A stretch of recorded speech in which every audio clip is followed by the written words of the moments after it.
All right, y'all. So let's wrap up Unit 6 here with topic 6.7. We're going to talk about the effects of migration. So now that we've talked about migration in general, we're going to talk and what motivates people to leave or go to particular places. We'll talk about what now is the effects of their presence in these new places. So your learning objective in this section to explain how and why new patterns of migration affected society from 1750 to 1900. So we'll talk about how migrants tend to be male, leaving women behind, etc. Ethnic enclaves, this is where we'll talk about diasporas and such. So these are the things that we'll talk about throughout this section. So let's make sure that we have our guided notes and we're ready to go. And let's dive right in and get started. So, one of the things we want to get started with talking about here is the different gender dynamics that exist for migration. And in a lot of cases, and in most cases throughout history, all the way up until present day, the push and pull factors are different for potential male and female migrants. It's important that even though we talk about things like poverty, religious persecution, political persecution, etc., as most likely push and pull factors, they do affect male and female migrants differently. When making the decision to migrate, men are more often pulled by employment opportunities in another country. So if you think back to the Italian migration that we talked about, it was a lot of Italian men who came to the United States because they were motivated by the opportunities in industrial employment, for example. So typically speaking, men are pulled by employment opportunities. Women, on the other hand, don't really have the same labor opportunities as pull factors due to gender norms, due to discrimination, etc. So it's important to note here that we are talking specifically about voluntary labor migration because employment opportunities are mostly completely open to men. This creates a situation in many cases where only men migrate and leave women and families behind in their home country. The result of this is generally one of two things. One, women are left to take on new roles at home that are traditionally held by men, or um, two, in some situations, uh, men migrated to find work only after assuring that another male figure could fill his role at home, thus resulting in very little change for the women that are left behind. So, again, different pull factors for men and women in voluntary labor migration. Again, important to note it's voluntary labor migration. When we talk about forced labor migration, like the slavery um, example, the transatlantic slave trade, that doesn't exist here. And again, it's mostly because of societal norms. Job opportunities are typically open to men and are not typically open to women. And again, we'll use Italy's immigration, the Italian immigration, as a good example here. And again, we talked about this at the end of the last video. An emigrant is someone who leaves their own country to settle in another, focusing on the act of leaving. Emigration with an E. Immigration is someone who is coming to a new country to live, emphasizing the act of arriving and settling in a new place. So when we say something like the effects of Italian emigration, we are referring to the effects of the Italians leaving Italy, right? We're not talking about the effects on the United States, for example. Now, in the 1800s, Italy is unified. The unification of Italy in the 19th century, and we talked about that in an earlier unit, culminated in the establishment of the Kingdom of Italy in 1861. This had profound impacts on the country's social, economic, and political landscapes, which then influenced emigration patterns. The process of unification gave Italians, this national identity, and it centralized the government in Italy. But it also led to a lot of upheaval, a lot of unrest. instability, particularly in rural and southern regions of Italy. And in terms of gender dynamics, emigration was initially dominated by male migrants who would go off to seek work in the Americas, in other places in Europe, and in Australia, with a significant increase in female immigration following the men in the later years. So the men would go for a few years, and then later the women and the family would follow. Um, in rural Italian communities, the mass departure of men resulted in women assuming greater responsibilities in things like agriculture, in household management, and the absence of men really accelerated changes in the Italian family structure, with women increasingly becoming the primary decision makers in the household. Over time, this leads for a greater push for women's rights, for women's social standing in Italy, as women's contributions to society become much more visible and much more valued. So, what are the effects of migration? Well, first, we want to talk about ethnic enclaves, enclaves being a bit of a French word. But an ethnic enclave is a geographically defined area within a host country, predominantly inhabited by a single ethnic group. If you've ever traveled outside of the valley to places like Los Angeles or Houston, to a lesser extent, but Chicago, New York, etc., you might have seen places like Chinatown, Little Italy, Little Ireland, etc. Right? Those are ethnic enclaves. And these areas often emerge in urban settings where migrants kind of settle alongside their compatriots, people from their homelands, to form a community that really mirrors the social, cultural, economic practices of their homeland. And these ethnic enclaves really provide a pivotal center for the preservation of cultural traditions, cultural customs, languages, etc. And they act kind of as a buffer for a newcomer, providing this like sense of belonging and familiarity in a place that's otherwise very foreign to them. Um, and these enclaves really facilitate the adaptation process by offering ethnic goods, services, social networks that are really crucial for the survival of the migrants and their well-being in the host country. Things like, um, nurturing cultural identity through religious institutions, ethnic festivals, language schools, cuisines, etc. So these cultural practices not only offer a way to kind of keep a connection to the homeland, but also enrich the cultural tapestry of the host society. This is where we start to get the idea that the United States um, becomes like a melting pot of people's cultures, right? People from Asia have come to the United States and brought parts of their culture with them. The Italians, the Germans, the English, of course, certainly, and then of course the Africans, the folks who come from Africa, bring some of their cultural traditions with them as well. So these cultural practices, again, enrich the cultural tapestry of the host society, prompting multiculturalism, diversity. You have ethnic enclaves being like instrumental in providing support to migrants, economic opportunities, helping connect them with jobs, ethnic businesses, maybe they work in a Chinese market, employment networks, financial assistance, etc. You have social support systems within enclaves to help them navigate like the legal system, the health system, educational services, etc.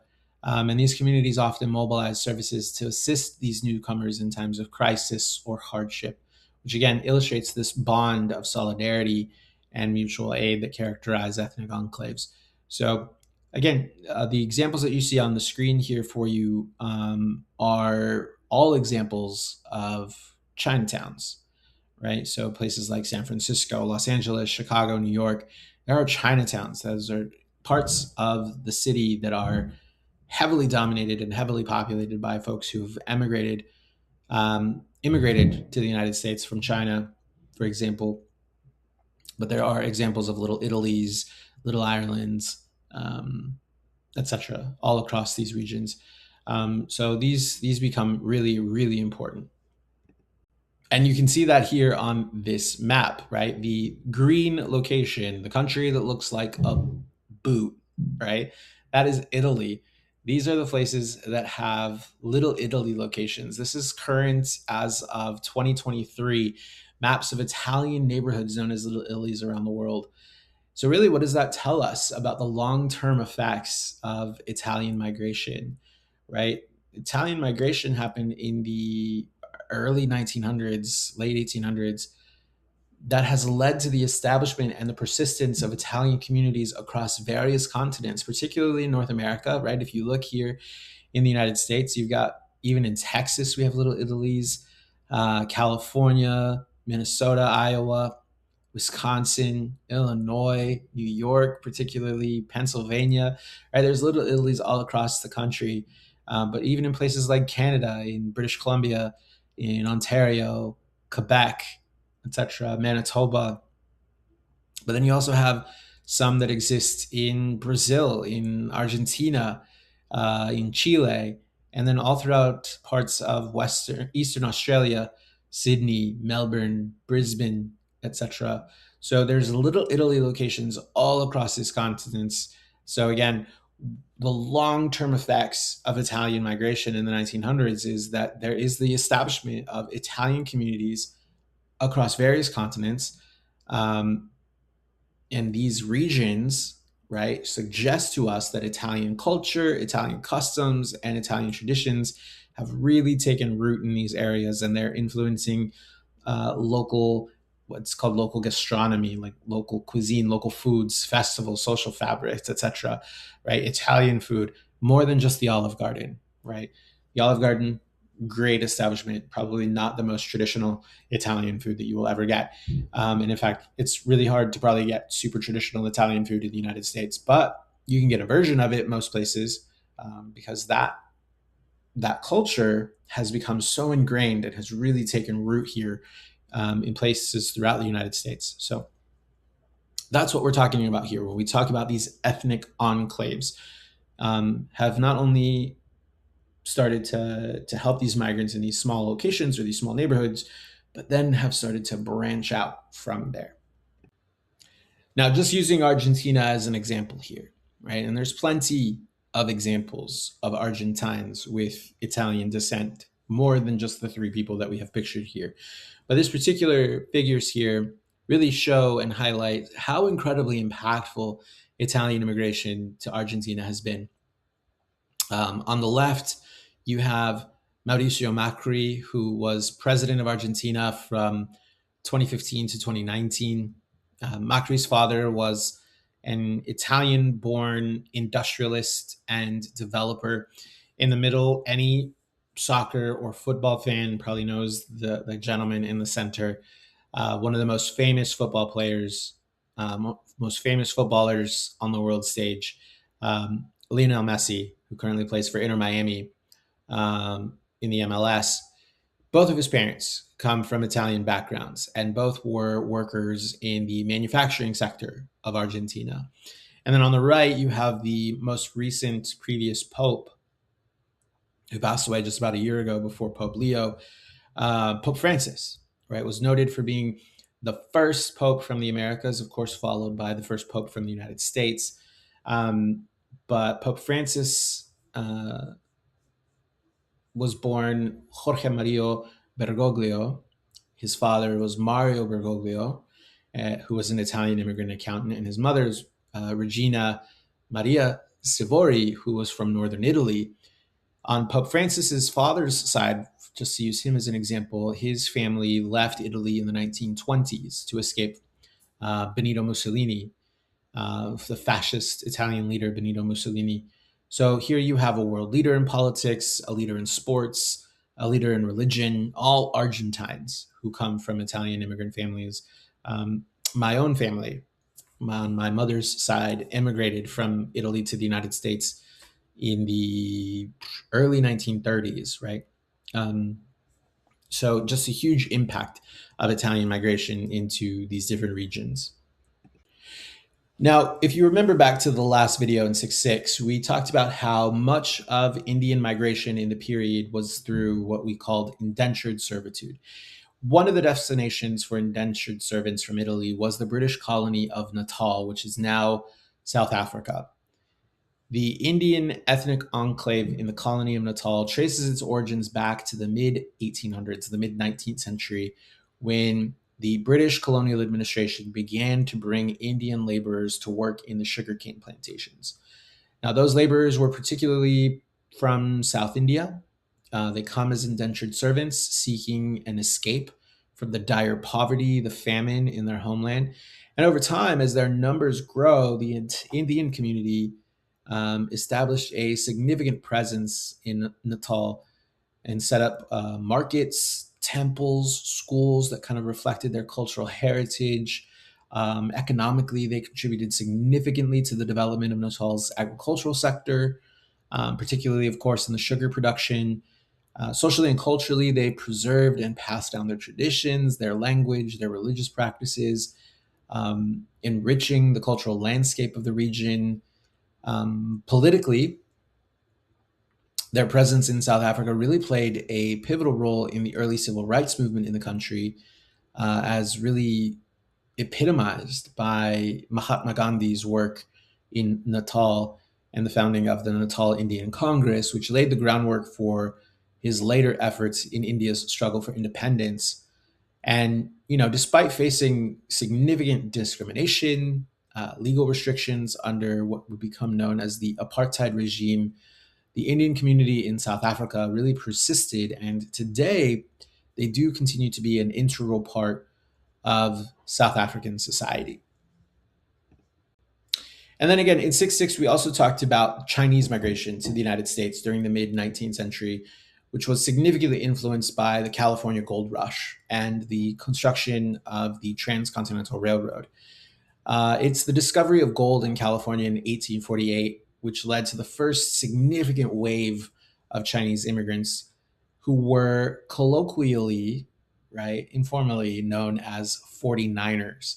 The name coming from the year 1849, as this is kind of the peak year for migration to the area, not just by the Chinese, of course, but by folks from all across the US over to California in 49. So if you've ever wondered where the San Francisco 49ers got their name from as the football team, it is from here, right? From the first wave of mass migration into California in 1849.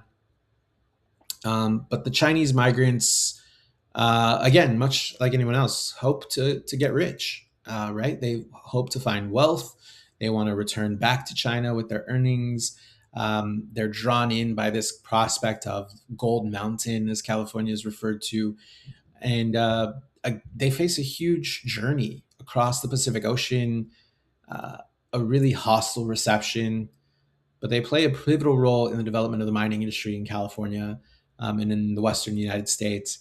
The monumental project of connecting the Eastern United States with the Pacific Coast, the Transcontinental Railroad, provided another incentive for Chinese migration.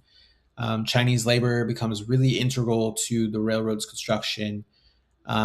They're really hailed for their work ethic, their ability to perform very dangerous tasks efficiently, particularly working with dynamite and things like that. But despite their contributions, they face significant, severe discrimination, very substandard living conditions, and are often paid less than their European counterparts. And then part of that leads us to this growing anti-Chinese sentiment. Okay. Following the gold rush and the completion of the railroad, a lot of Americans on the West Coast faced economic hardships, right? Those jobs don't exist much anymore once they're done. And Chinese laborers who were really integral to these really monumental projects were willing to work for lower wages, which led to job competition, which stoked resentment among American workers. There's also this prevailing sentiment of xenophobia and racism with Chinese immigrants, being perceived as fundamentally different and unable to assimilate into American society. Labor unions particularly on the West Coast, lobbied politicians to end or diminish or curb Chinese immigration, arguing that their presence depressed wages, right? Made everyone's wages less because they were willing to take less than a lot of people. And some labor unions also argued that Chinese immigration threatened racial purity and job security. So those three factors really contributed to the Chinese Exclusion Act, which we'll talk about on the next slide. So the Chinese Exclusion Act was passed. It's a law passed by Congress, signed by President Chester Arthur in May of 1882, and it provided a 10-year ban, a 10-year moratorium on Chinese labor immigration. And it is the very first law that is implemented to prevent a particular ethnic group from immigrating into the United States. The law required all Chinese citizens in the United States, all Chinese residents in the United States to carry a permit, without which they could be deported. The act essentially ended Chinese immigration for about 10 years, prohibited Chinese immigrants that were already in the United States from becoming US citizens, led to an increase in illegal immigration and smuggling of Chinese laborers across borders and across coasts. Families are divided. Many Chinese men in the US unable to bring their wives and children over, leading to a gender imbalance within the Chinese community. The inability to legally bring in new immigrants from China led to the strengthening of Chinese American communities in the form of Chinatowns, where residents could rely on each other to support themselves. And just think about all of the things that are going on in the United States today, right? The Chinese Exclusion Act really sets the stage and sets the precedent for, sets the stage for most of the future restrictive immigration policies that are based on race and nationality. And even though it was originally set for 10 years, the act is renewed and made permanent until its repeal in 1943 with the passage of the Magnuson Act, which allowed a very small number of Chinese immigrants in each year and permitted Chinese residents who did live in the United States to naturalize and become citizens. Now, we might explore this a little bit further in class, so keep that in mind, but just keep this one clear topic in mind. The Chinese Exclusion Act, this is particularly more important in US history as well, but it is the first such immigration law in the United States to ban immigration from a particular region or a particular ethnic group. Now, before we dive in here to the effects of migration in Australia, it's really important to know here that prior to 1900, Australia didn't actually exist. The land itself was obviously there, the territory was there, but it wasn't Australia as we know it, right? It was a collection of colonies, colonies like New South Wales, South Australia, Victoria, Queensland, Western Australia, Tasmania, which was an island colony. Now, for the purpose of simplicity, we're going to kind of boil all those down together, referring to this collection of colonies as Australia, since that will lead us to the White Australia policy. But in the 1850s, Australia, and again, remember, before 1900, there is no such thing as Australia. Australia doesn't exist, but we're just using that term here. But in the 1850s, Australia experiences a gold rush marked by this dramatic influx of migrants who, again, drawn in by this allure, this desire for gold, right? So Australia transforms from this small collection of like colonial outposts to a hub of international significance.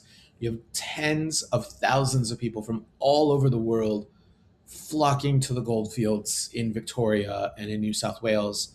And these migrants were referred to as diggers.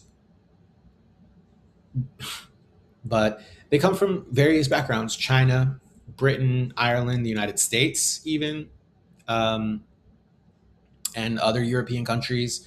So between 1851 and 1871, the population of Australia grows from right around 430,000 to over 1.7 million people. So you're talking about 1.3 ish million people moving to Australia, immigrating to Australia, or emigrating, whatever, immigrating into Australia in like a 30-year period, right? 1.3 million people. And it's during this period that you have about 40,000 Chinese, mostly men, arrive in Australia to try to mine gold. So this is where we see Australia in this period between the 1850s and 1900s. And nothing to note here on this slide, but really I just wanted to show you this painting from 1858, which was done by George Rowe, which depicted gold miners, Chinese gold miners in the colony of Victoria. You can see them mining for gold there. I do want to point out sort of the traditional like Chinese hats. You can see those wide brimmed hats to protect them from the sun with the, generally speaking, like a small point at the top. Their clothes are very traditional Chinese, etc. So this is how they are depicted, and I just wanted to use this to show that to you as an example. But this will lead us into the anti-Chinese riots. Um, it's a series of riots. The first being the Buckland riot in 1857 near the Buckland River in Victoria, Australia, which primarily fueled by anti-Chinese sentiment among European miners. And the cause of this riot is really rooted in economic competition and racial tensions, right? European diggers resented how successful the Chinese miners had been, um, and really the perceived overcrowding of the gold fields, right? There's too many Chinese here and they're too good at what they do, basically. Um, and so the riot leads to the expulsion of Chinese miners. They are kicked out of the region, um, and their camps are destroyed. They're injured. They're whatnot. And so this aftermath really prompted the Victorian government, the colonial government in Victoria, to reevaluate its policies, leading to measures aimed at protecting Chinese miners, but also reflecting deep-seated racial prejudices of the time. You also had another series of riots in the Lambing Flats between 1860 and 1861 in New South Wales. And these are among the most significant anti Chinese riots and disturbances in this period, in the Australian Gold Rush period.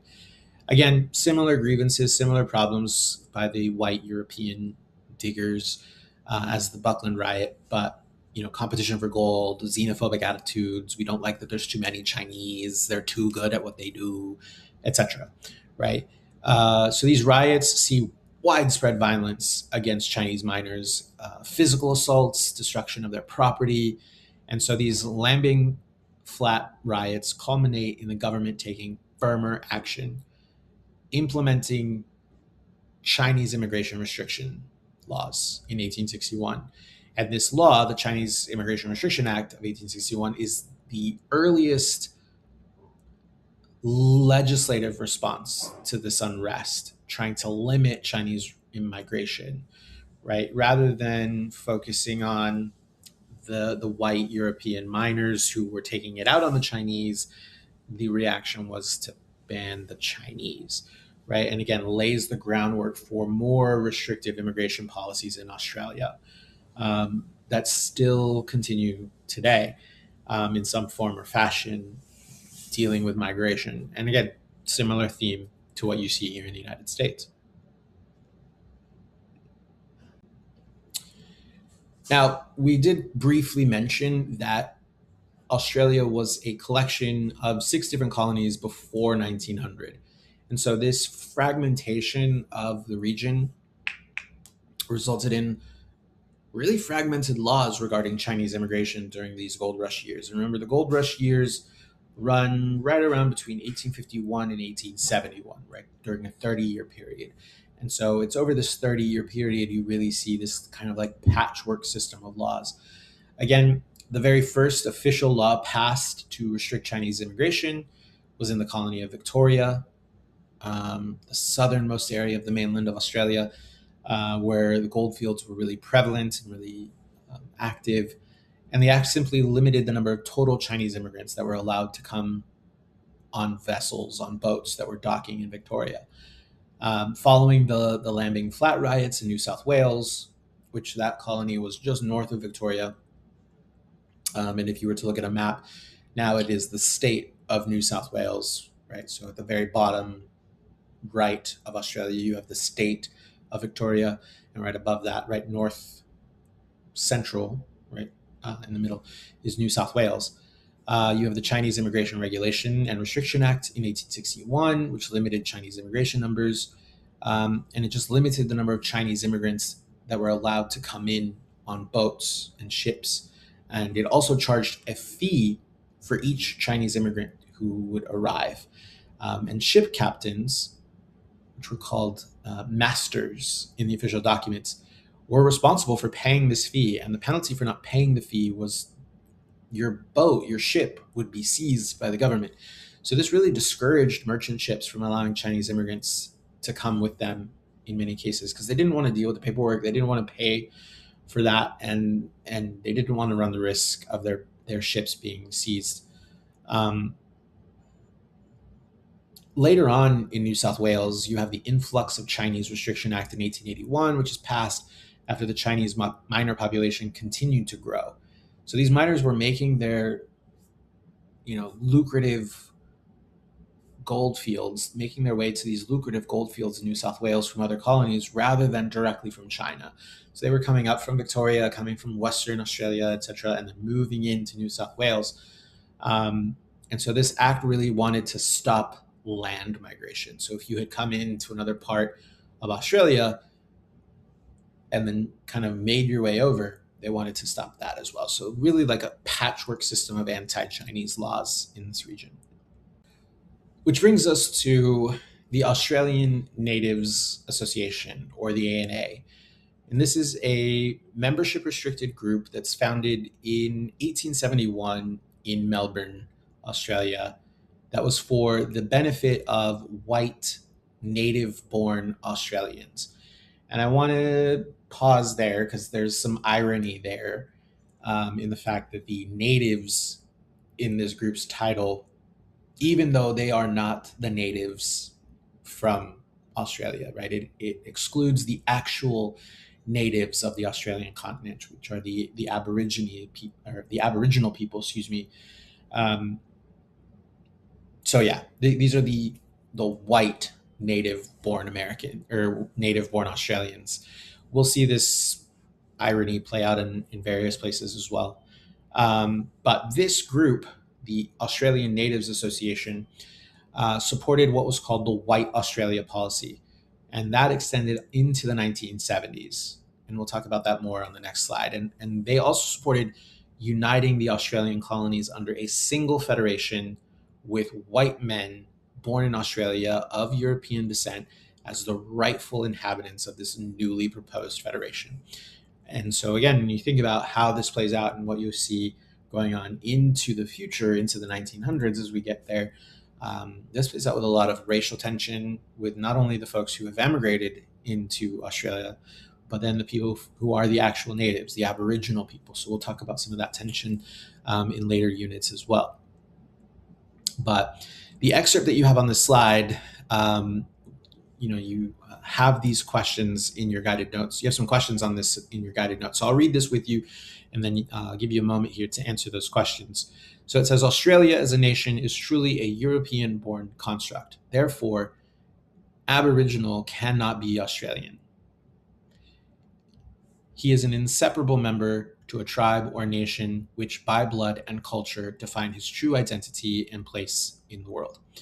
Australian identity is not handed out to people by merit of living upon the soil. Australian identity is inseparable from the English-speaking European descent people whom colonized this land and forged a unique cultural and ethnic identity. No Asian, African, or Pacific Islander can be an Australian. They may very well live on the soil, but they by no means can ever truly identify as an Australian. Our identity is inseparable from history, culture, and genealogy. So again, you have two questions, sorry, on this excerpt. How does the view in this excerpt reflect the broader social and political attitudes towards immigration and identity in Australia during this time the statement was made? So I'll give you a second here, pause the video, answer this question, and then I'll give you my answer. Did you pause yet? Okay, so the answer that you should be looking for, right, the thing that you should note here is the Australian Natives Association is exclusionary, really defining Australian identity strictly in terms of European descent, right? Specifically English speaking European descent and cultural heritage. So the broader idea, the wider idea of social and political attitudes in this era is favoring white European immigration and marginalizing or putting aside non-European peoples, which was really consistent with policies like the various laws that we just talked about, restricting Chinese immigration. So this perspective really shows us the racial and ethnic biases that are prevalent in society during this period. And to be fair, still to some extent may still exist even in present day society by certain groups of people. And then you can also talk about, if you were to think about, this is also reflective in the United States as well, right? We also excluded Chinese migrants and Chinese immigration. And then we broaden that out as well of this racial and ethnic bias that's prevalent in society as we go into the 1900s. We talk about the movements for civil rights and things like that. So keep this in mind, right? This broader social political attitude of white European immigration, marginalizing non-European peoples, non-white peoples, and then racial and ethnic biases that are prevalent in society. The second question that you have for this excerpt is, how does the assertion, right? How does this view align or conflict with contemporary, modern, current understandings of national identity, particularly in multicultural societies? So, how is the view that's expressed in this excerpt different than what most people understand as what national identity means in a multicultural society, right? Australia is now a multicultural society. The United States is a multicultural society. Parts of Europe are multicultural as well, etc. Right? So we are in mostly multicultural societies. So how does this view either align with that, right? How is it in line with that, or how does it conflict with that idea? So I'll give you a moment to answer.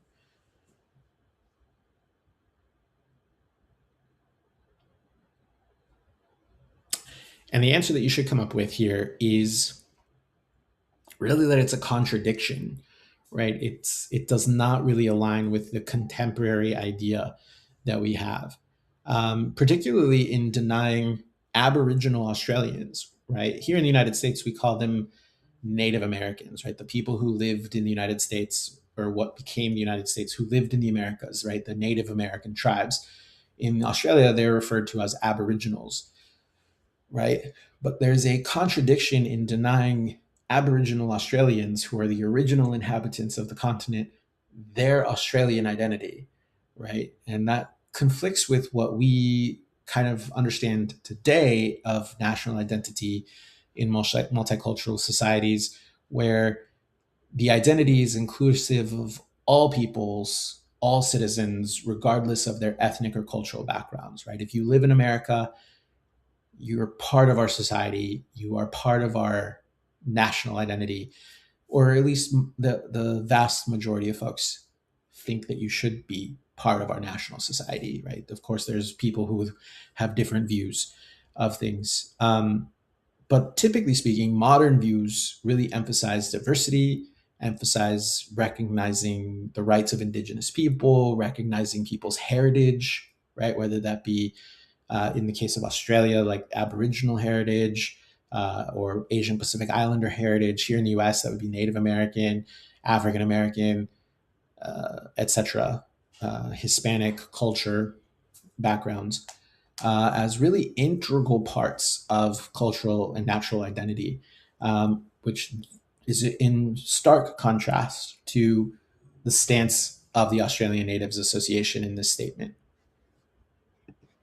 So, a lot of the laws that we discussed here, the immigration laws that we discussed earlier, and the Australian Natives Association, the ANA, were part of the lead up to this White Australia policy. The White Australia policy is a series of laws, a series of legislative measures that are enacted by the new Australian government, right? Because again, remember, Australia as a country does not exist before 1900. So it is formed in 1900, and then in 1901 we have the White Australia policy, and the new Australian government aimed at restricting any immigration from non-European folks to Australia, promoting this what's called a homogeneous or similar white British derived British population, or excuse me, Australian population. And this policy was officially kicked off with the Immigration Restriction Act of 1901, shortly after the Federation of Australia. So Australia federates in 1900, 1901. We immediately see Immigration Restriction Act. Again, symbolizing a unified national identity that is centered on racial purity. The policy is really driven by these underlying motives of racial superiority, right? So white Australians are racially superior. Economic protectionism, right? We're going to protect the economy for white Australians. Social engineering, right? Widespread belief in European supremacy, a desire to maintain the British character of Australia. Because again, going back into the 1800s, um, most of these folks are British that come to Australia, that colonize Australia. Australia becomes a penal colony, a prison colony for British prisoners. So by the time we get to 1900, they want to maintain that British character. So this is the legislative backbone of the White Australia policy, to limit immigration through measures like dictation test, right, designed to exclude non-white immigrants by requiring them to pass a written test in any European language, later any language, typically. Um, Chosen at the discretion of the immigration officer. So the immigration officer could give you a test in Italian, German, French, English, etc., and you had to pass that written test.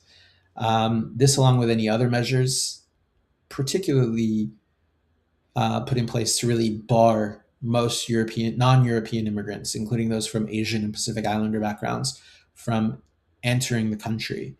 And this policy really contributes to the shaping of a predominantly white Australian identity all the way up until the mid 20th century, the mid 1900s.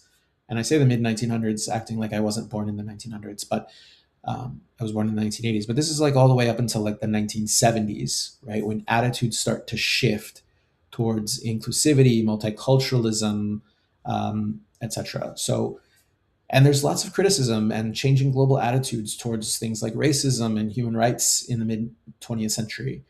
And so this policy is really gradually dismantled through a series of changes starting in the late 1940s. And like I said, parts of this policy would be in place all the way up until the early 1970s. So very significant in Australia's history to keep Australia white. So that will wrap up topic 6.7 and ultimately wrap up unit 6 as a whole. We'll start moving into unit 7 this week as well. But again, we're talking about the differences in push and pull factors, particularly pull factors for men and women. Men are typically pulled to new places by economic opportunities. We talked about ethnic enclaves, particularly using Italian ethnic enclaves in places like Argentina as an example. But we also talked about Chinese migration, Chinese migrants who come to the U.S., work on the Transcontinental Railroad, anti-Chinese sentiments in the U.S. leading to Chinese exclusion acts, and then using Australia as a similar example in the 1850s as well, 1850 to 1871, with the gold rush, and then ultimately the white Australia policy that came afterwards in the 1900s. So that'll wrap up, like I said, topic 6.7. That'll wrap up Unit 6. We'll move into Unit 7 coming up. I'll see you then.